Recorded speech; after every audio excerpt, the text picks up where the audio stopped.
Gabriel Hale was 34 years old and had far too many night shifts behind him. He had started working at the morgue at 21, convinced it would be a temporary solution, until he found a real job. The years passed, but he stayed.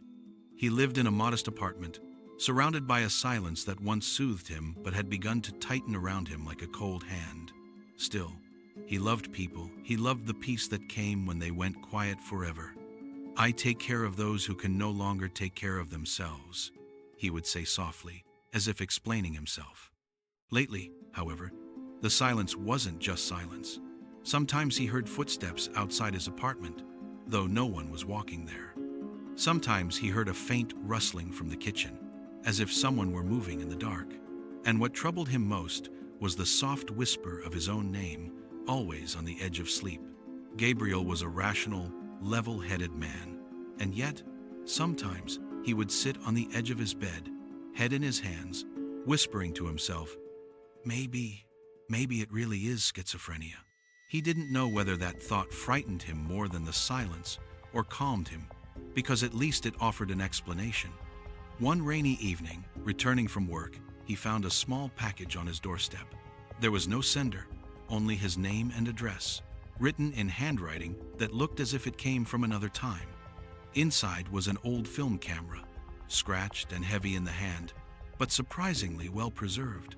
On its lid, barely visible, was engraved, "For the one who sees the truth." Gabriel laughed, but there was no joy in that laugh. It sounded more like someone trying to convince himself not to be afraid. That night, he woke in the dark with the feeling that someone was watching him. He lay still, tense, listening. The apartment was quiet, but the silence had weight. Then he heard it. Not a voice, but a presence, as if someone was standing right beside the bed, waiting for him to gather enough courage to open his eyes. He bit his lip, grabbed the camera, and told himself, "Enough.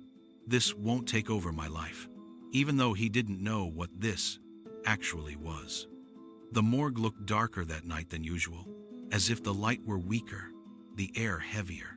The hallway leading to it was long and cold, each of his steps echoing as though he were walking through an empty world.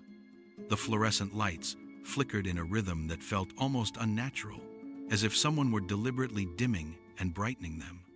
As he prepared a body for intake, he tried to focus on routine, check the tags, check the condition, clean the wounds.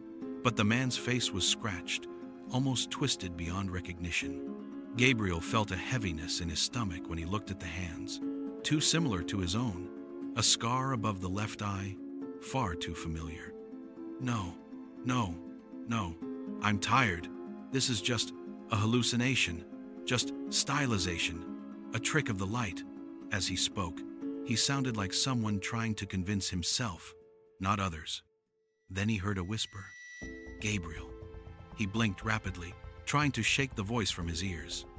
"I hear it because I expect to hear it. That's all. Autosuggestion. Maybe I really am sick." And then the camera clicked on its own, as if someone had pressed the shutter. In every photograph the camera produced, the body on the table looked more and more like him. At first, just the hands, then the shape of the shoulders, then the scar, and finally the face, his face, only more battered, scratched, dead. The whispers were closer now. "You know what you are. You know where you are." And he could no longer tell himself he was insane. For the first time, the thought that had once terrified him now seemed the least likely. Maybe he wasn't sick. Maybe everything he heard was truly there. Locker number 14 was open, as if it had been waiting for him. Inside lay his body, the bloodied uniform, the face that looked like a reflection in a shattered mirror. "If this is my body, then what am I?" The words crumbled out of him, barely making it past his throat. The camera clicked again, and the photo showed him leaning over his own body. The whisper was now so clear he could almost feel breath on his neck. "It's time to lie down." Gabriel's legs gave out. He fell to his knees as tears streamed down a face that no longer felt like his own. The final click of the camera was soft but absolute. The photo showed him hands on the edge of the locker, his face turned toward his own dead body, the moment of complete understanding, the first and last moment of his truth.